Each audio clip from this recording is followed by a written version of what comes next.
Let's mic, देश का मिजाज, साउथ।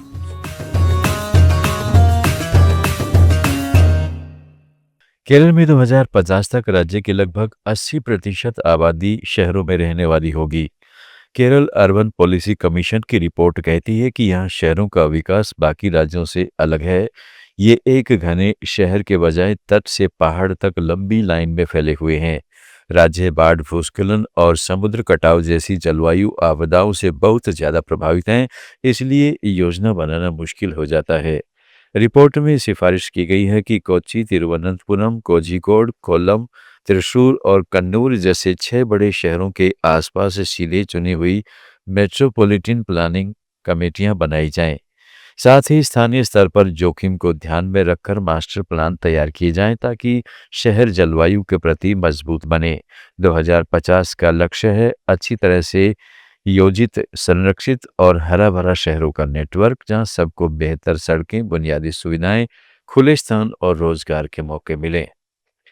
तमिलनाडु में विधानसभा चुनाव के मद्देनजर डीएमके ने अपने गठबंधन सहयोगी दलों के साथ सीटों के बंटवारे पर बातचीत के लिए एक 7 सदस्यों की उच्च स्तरीय समिति का गठन किया है। पार्टी के महासचिव दुरै मुरुगन ने चेन्नई में जारी प्रेस विज्ञप्ति में बताया है कि इस समिति की अध्यक्षता पार्टी के कोषाध्यक्ष और पूर्व केंद्रीय मंत्री टी.आर. बालू करेंगे। समिति में मंत्री के.एन. नेहरू, ई.वी. वेलु, एम.आर.के. पन्नीरसेल्वम, सांसद तिरुचि एन शिवा ए राजा और संगठन महासचिव आर.एस. भारती जैसे प्रमुख नेता शामिल हैं। यह कदम गठबंधन को मजबूत करने और चुनावी रणनीति को समय से पहले अंतिम रूप देने की दिशा में महत्वपूर्ण माना जा रहा है, खासकर तब जब डीएमके 2021 की बड़ी जीत को दोहराने का लक्ष्य लेकर आगे बढ़ रही है।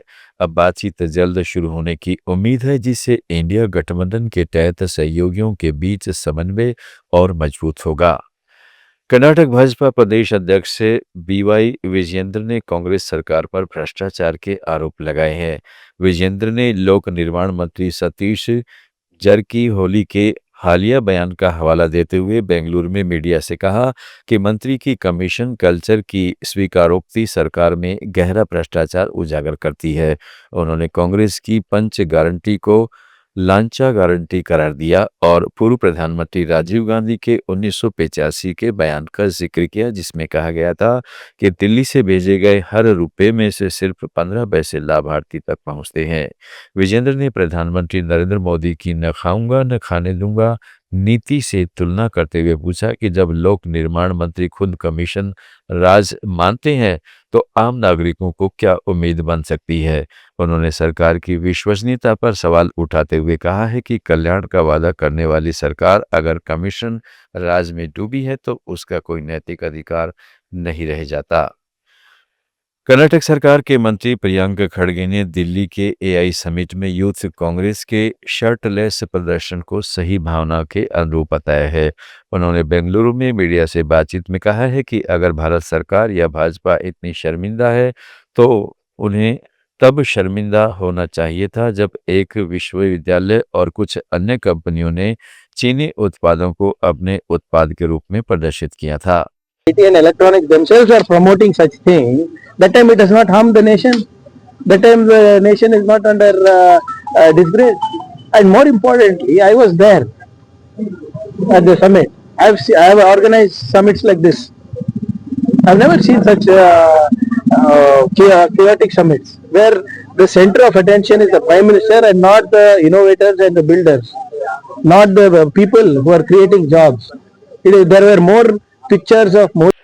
आंध्र प्रदेश के विकास कार्यक्रमों के कार्यान्वयन पर नजर रखने वाले 20 सूत्रीय कार्यक्रम के अध्यक्ष लंका दिनाकर ने राज्य सरकारों से चेतावनी दी है कि लोक लुभावन योजनाओं और मुफ्त सुविधाओं पर अत्यधिक निर्भरता राजकोषीय स्थिति को खराब कर सकती है।